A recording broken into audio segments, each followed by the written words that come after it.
África Oriental. Ruanda. Abril de 1994. Ruanda es un país que se ubica al costado oriental del África subsahariana. Limita con Uganda, Burundi, la República Democrática del Congo y Tanzania. Es un pequeño país ubicado en la región de los Grandes Lagos de África. En esta nación se desencadenaría el genocidio más aterrador de finales del siglo XX que acabaría con la vida de casi 1 millón de personas. Hutus y Tutsis eran dos tribus de Ruanda que vivían en relativa armonía hasta el siglo XX, cuando llegaron los colonizadores belgas. Los Hutus eran mayoría vasalla, mientras que los Tutsis señores, y su número era proporcionalmente menor al de los Hutus. Los Hutus eran agricultores, vivían de la tierra y le entregaban a los señores parte de sus cosechas, a cambio de protección y una vaca. A su vez eran clientes de los Tutsis. En un principio, Ruanda era una colonia alemana hasta la Primera Guerra Mundial. Después de esta, llegó una colonia belga en 1924. La población entonces fue obligada a identificar la tribu a la que pertenecía para un fácil reconocimiento mediante tarjetas. Los Tutsis al principio eran quienes controlaban las entidades de gobierno de los belgas, hasta que esta tribu quiso más independencia. Fue en ese momento entonces que Bélgica comenzó a apoyar a los Hutus, quienes iniciaron una propaganda racista y de odio que terminó con lo que desencadenaría la masacre, el derribo del avión en el que viajaba el presidente ruandés de ese momento, Juvenal Habyarimana. Desde ahí iniciaría esta tragedia en la que las pilas bautismales y altares de las iglesias se convirtieron en lugares de decapitación y muerte. Cordial saludo. En los próximos minutos veremos todo lo ocurrido en Ruanda entre el 7 de abril y el 15 de julio de 1994, cuando la tribu Tutsi fue asesinada a manos de la tribu Hutu. Se cuentan aproximadamente en estos 92 días más de 1 millón de muertos. ¿Qué desencadenó esta tragedia? ¿Cuál fue el papel de Bélgica y sus colonizadores en este baño de sangre? ¿Qué consecuencias trajo toda esta situación? Todo esto y mucho más en Genocidio de Ruanda, 92 días de sangre, muerte, dolor y terror.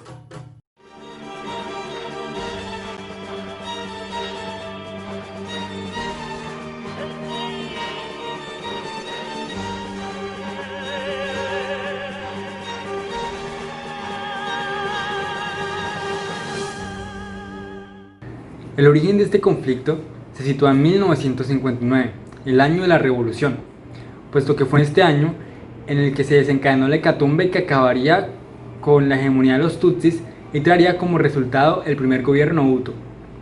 Para entender este cambio en la organización hay que tener en cuenta el contexto geopolítico de la época, ya que durante este periodo en toda África se escuchaban voces de libertad, puesto que muchos pueblos de este continente estaban exigiendo su emancipación de las potencias europeas, que no sabían muy bien cómo manejar este problema. En el caso de Ruanda-Urundi, que estaba conformada por los actuales países de Ruanda y Burundi, estas exigencias estaban encabezadas por los Tutsis, quienes representaban a la casta más poderosa y más ilustrada del país. Los belgas tenían miedo de que los Tutsis se rebelaran y que acabaran con su hegemonía en la región, por lo cual en 1950 decidieron terminar con su apoyo a esta casta y en cambio empezaron a apoyar a los Hutus, a quienes consideraban personas más sumisas y más fácilmente manipulables. Así que mediante una estrategia para enemistar aún más a ambos bandos, empezaron una campaña de propaganda del odio, en la cual buscaron crear un ambiente propicio para que los Hutus se rebelaran y que de esta manera ellos pudieran mantener su poder colonial. La propaganda tenía un tinte marcadamente racista y exhortaba a los Hutus a que exigieran más participación en el gobierno y mejores condiciones para su población, lo cual era inaceptable para los Tutsis, puesto que significaba terminar con los privilegios de los que habían gozado por tantos siglos. La estrategia surtió efecto en 1959, ya que para este año las tensiones estaban bastante exacerbadas y solo necesitaban una chispa para encender el conflicto. Esta chispa llegó en noviembre de este mismo año, cuando un líder Hutu fue asesinado, y los Hutus en represalia empezaron a masacrar a líderes Tutsis, así como a quemar sus propiedades. Durante los siguientes meses, las tensiones y la violencia fue escalando cada vez más, haciendo que los Hutus mataran tantos Tutsis como podían. Además de matar a los tutsis, asesinaban a las cabezas de ganado, puesto que eran el símbolo de la opresión de la que habían sido víctimas por tanto tiempo. Esta violencia pasó desapercibida para la mayoría del mundo, mientras que para los que la vivieron tuvieron que huir a otros países como por ejemplo Uganda, el Congo y Burundi. En muchos casos se instalaron en las fronteras esperando regresar algún día a las tierras que les habían sido arrebatadas. En el año 1960 se produjo un golpe de estado, propiciado por los belgas, en el cual se derrocó a la monarquía del país. Los belgas entonces reemplazaron a la mitad de los tutsis que habían en el gobierno por miembros de la casta Hutu. Y en ese mismo año realizaron elecciones democráticas en las cuales salió como vencedor el líder Hutu Gregor Kayibanda. De esta manera, en Ruanda los Hutus por fin habían derrotado a los tutsis y se hicieron con el poder para manejar la nación. No obstante, no fue sino hasta 1962 cuando los colonos belgas reconocieron la independencia de Ruanda. Por otro lado, en Burundi, que hasta 1959 había estado unida a Ruanda, las cosas se dieron de una manera totalmente distinta, ya que en ese país los Hutus de Burundi también intentaron asestar su golpe en 1972 y de hecho alcanzaron a matar a varios miles de tutsis. No obstante, en ese país el gobierno reaccionó rápidamente y en una ofensiva militar masacró a más de 100.000 Hutus. En ese país no solo no se había podido derrocar la hegemonía de los tutsis, sino que muy al contrario habían salido fortalecidos. Durante estos años se llevaron a cabo sistemáticamente varias masacres. En Ruanda los Hutus asesinaban tutsis quienes huían a Burundi, y en Burundi los tutsis respondían asesinando Hutus que huían a Ruanda. Y por eso, golpe con golpe yo pago, beso con beso devuelvo. Esa es la ley del amor que yo aprendí, Esta situación creó un caos insostenible en ambos países, puesto que cada vez se llenaban más de refugiados que solo aumentaban la miseria, que de por sí ya era alta antes de que empezara el conflicto. Y aunque parecía que había pasado lo peor para Ruanda, nada estaba más lejos de la realidad, pues por su parte los Hutus vieron con recelo el escape de los tutsis a otras naciones, ya que temían que estos vinieran a vengarse e intentaran restablecer su gobierno. Y por otro lado, los tutsis exiliados nunca olvidaron lo que pasó y durante mucho tiempo anhelaron volver a su tierra, la cual sentían que les había sido injustamente arrebatada. Efectivamente, en Ruanda la situación a nivel social y económico era crítica. El país no tenía cómo mantener a 1 millón de refugiados Hutu. Aprovechando este escenario, el 5 de julio de 1973, el jefe del ejército ruandés da un golpe de estado contra el presidente Kayibanda y se proclama como el nuevo presidente. Se trata del general Hutu Juvenal Habyarimana, quien más adelante será uno de los detonantes del genocidio de Ruanda. El nuevo gobierno encierra a Kayibanda junto a su esposa y finalmente los deja morir de inanición. Habyarimana, al contrario de su antecesor Kayibanda, se inclinaba hacia un gobierno de Hutus extremistas. Así lo evidencia su pertenencia al clan Akazu, un grupo del ala radical nacionalista Hutu que rechazaba todo lo que no fuera de su pueblo, en especial a los Tutsi. En esa medida, el clan era conocido como la Red Cero, por su objetivo, una Ruanda con 0 Tutsis.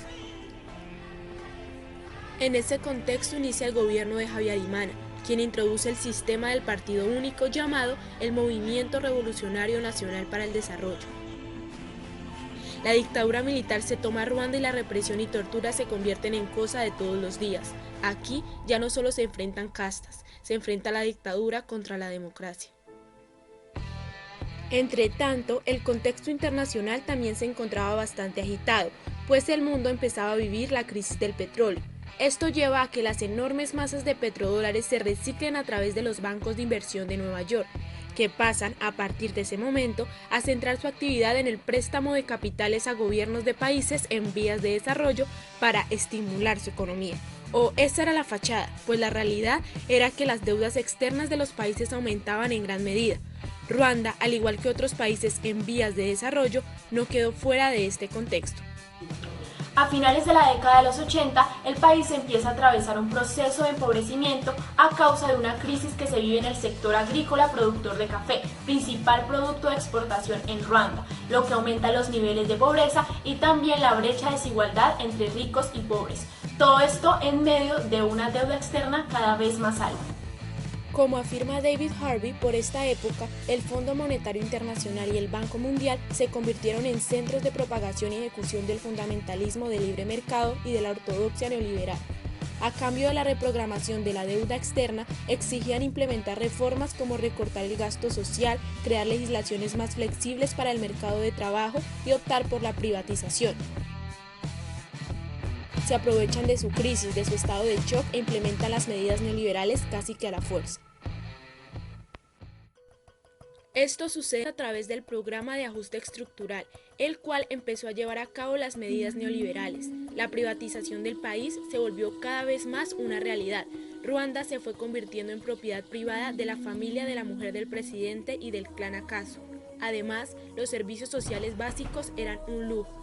Todo esto influyó directamente para que una población famélica, sin educación y sin empleo, creyera en los ideales del grupo político Akazu, que juraba velar por los intereses de la etnia Hutu, profesando ante todo el odio por los Tutsi.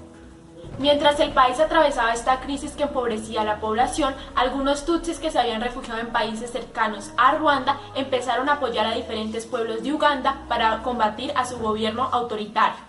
Evidentemente ganaron y luego crearon el Frente Patriótico Ruandés o FPR en cabeza de Paul Kagame.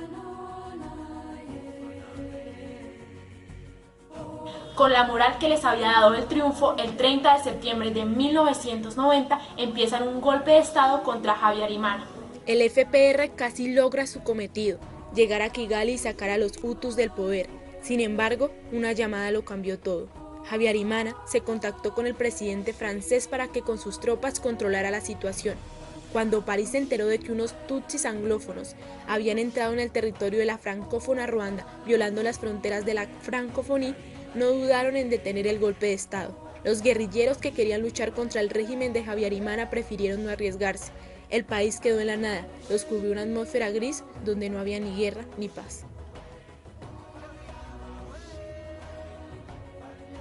El intento de golpe de Estado obliga al presidente Juvenal Habyarimana a ceder ante los acuerdos y las negociaciones con la FPR. Finalmente, en 1993 firman un acuerdo de paz en la ciudad de Arusha, en Tanzania, en presencia de la ONU. Sin embargo, los Hutus extremistas del clan Akazu no están felices con los acuerdos y mucho menos con la actitud de Habyarimana de ceder ante las negociaciones. Por esa razón empiezan a reunir armamento, granadas y machetes. Habyarimana, con la intención de contentar al clan Akazu, empieza a desmeritar y burlarse de los acuerdos en público, quitándole su validez. El 6 de abril de 1994, en Kigali, derribaron con un misil el avión de Habyarimana. Hasta el día de hoy no se tiene certeza de quiénes fueron los autores del atentado. No obstante, los Hutus radicales aprovecharon la oportunidad y profundizaron una campaña de odio que venía desde hace muchos años. Profesores y filósofos Hutus aseguraban que esta era la última oportunidad para eliminar a los Tutsi de la faz de la tierra. Las radios llamaban cucarachas a los Tutsi y alentaban a las masas a desatar su odio y levantarse en armas. La tragedia se sentía cerca, los ánimos estaban más volátiles que nunca. Una población sumida en la pobreza, llena de necesidades y con un gobierno que le insta a liberar sus odios en otras personas no es una buena combinación. Aún así, en ese momento, nadie hubiera sido capaz de predecir la magnitud de lo que sucedería. Avis à tous les Guinéens qui nous écoutent, oui, à tous les Guinéens qui nous écoutent, le Rwanda appartient à ceux qui le défendent vraiment. Et vous, les Guinéens, vous n'êtes pas des Rwandais.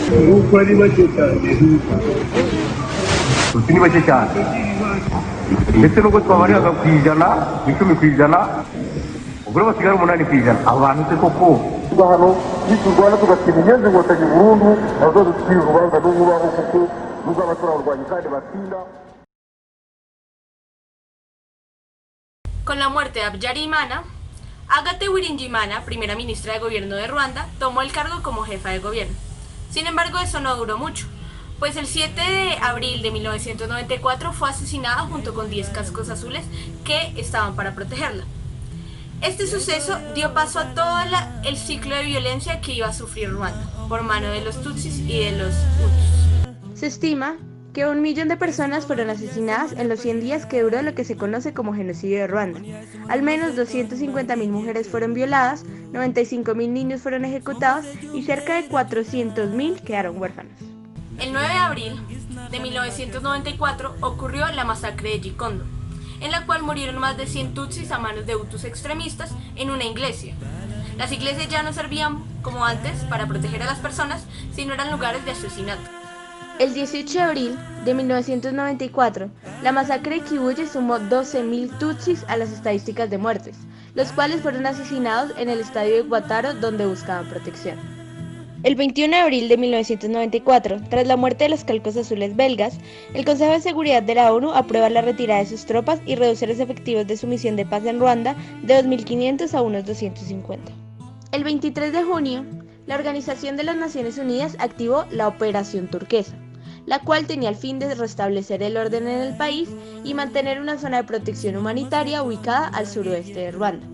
Sin embargo, esta responsabilidad fue entregada a Francia, que años después fue señalada de dar apoyo logístico a los hutus en la masacre y de proteger al gobierno mediante la operación. Finalmente, en julio de 1994, el Frente Patriótico Ruandés derrotó a las tropas gubernamentales conformadas por extremistas hutus y toma el control del país dando fin al genocidio. Fue formado un gobierno de unidad nacional entre Póster Bizimungu, miembro de la etnia Hutu como presidente, y Paul Kagame, representante del pueblo Tutsi, como vicepresidente. No obstante, existe otra visión que afirma que hubieron 3 genocidios más, pero contra los Hutus, a diferencia del que hemos hablado hasta ahora, que es contra los Tutsis. El primero, desde 1990 hasta 1994, donde se mataron más de 200.000 Hutus a manos del Frente Patriótico Ruandés. El segundo, en julio de 1994, cuando el Frente Patriótico Ruandés toma el poder.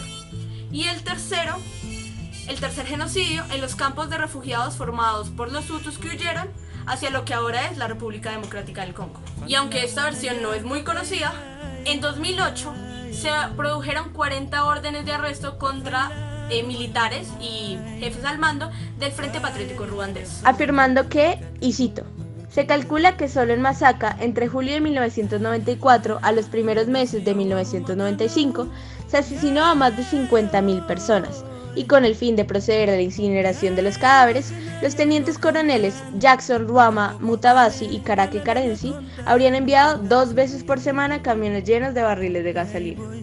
Sin embargo, Karenzi estaba como segundo al mando en una misión de paz de las Naciones Unidas.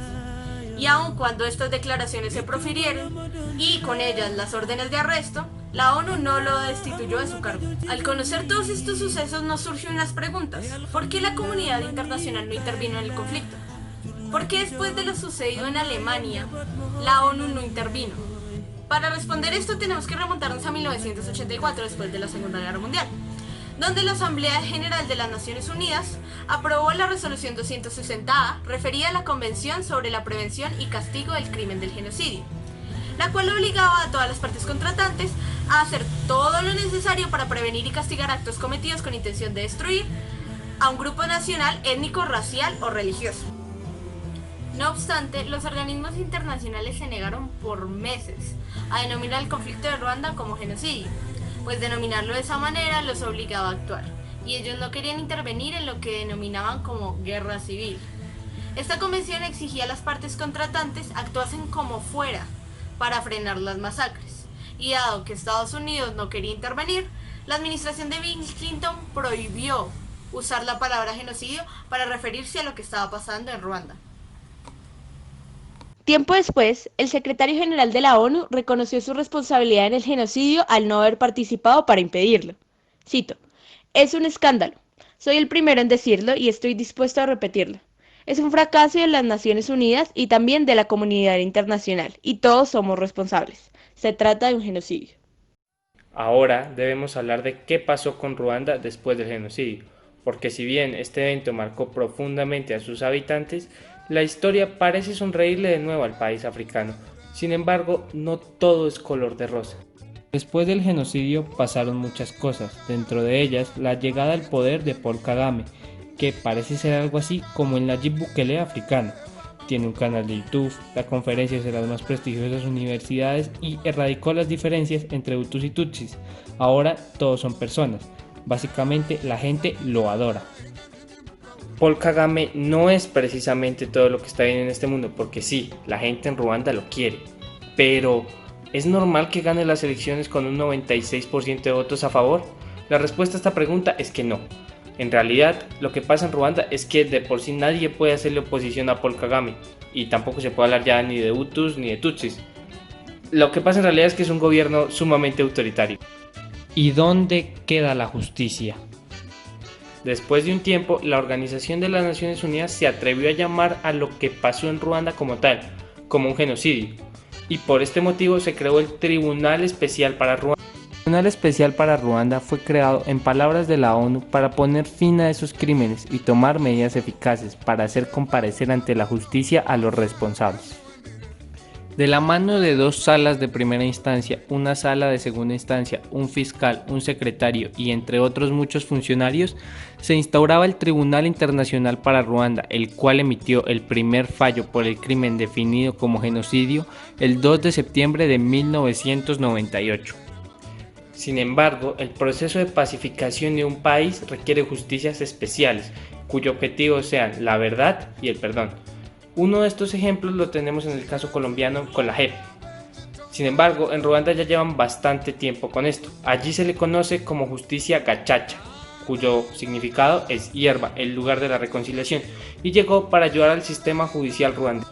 No obstante, como todo proceso de justicia transicional, ha tenido bastantes detractores que señalan que en estos tribunales se violan derechos, como el derecho a un juicio justo. Lo que es innegable es que estos tribunales han sido de gran ayuda para el reconocimiento e identificación de la verdad. El proceso hacia un mejor mañana. Ruanda pasó de ser un país sumamente pobre a tener una capital que es una auténtica metrópolis, llena de grandes edificios y carreteras, y un desarrollo en general bastante considerable. Pero Ruanda, ¿cómo llegó a tener todo esto? La respuesta es gracias a su presidente Paul Kagame, el cual, una vez tuvo el poder, decidió viajar por el mundo y ver qué es lo que tenía en otros países que Ruanda no. Así fue como, tomando apuntes de todo aquello que veía y le interesaba, decidió crear junto con su equipo de gobierno el Plan Ruanda Visión 2020. El Plan Ruanda Visión 2020 surge en el año 2000 y es básicamente la travesía de cambiar de una economía agrícola a una economía del conocimiento, que busca aumentar el PIB del país en un 7% anualmente, aumentar la población a 16 millones de habitantes una vez terminado y subir de $220 a $900 la renta per cápita del país, reducir la pobreza absoluta a casi cero y aumentar la esperanza de vida hasta los 55 años, que a grandes rasgos es un plan para mejorar todo en Ruanda. En cuanto a su PIB, las gráficas en este caso parecen darle la razón a su presidente, pues Ruanda ha tenido un crecimiento constante desde el año 2000. En términos de población, Ruanda pasó de tener casi 8 millones de habitantes a 12.3 millones de habitantes. No es mucho, pero es bastante para un país que ha vivido un genocidio de tal magnitud. También tenemos que anotar el crecimiento de su renta per cápita, que a pesar de no cumplir con el objetivo de Ruanda 2020 es sumamente alto en comparación a como estaba en el año 2000. No podemos decir que en Ruanda hay inocentes y culpables. Todo es una escala de grises. Solamente eran personas que tenían familias, historias, experiencias como todos nosotros y que simplemente fueron manipuladas por intereses externos ante los cuales sus vidas no significaron nada.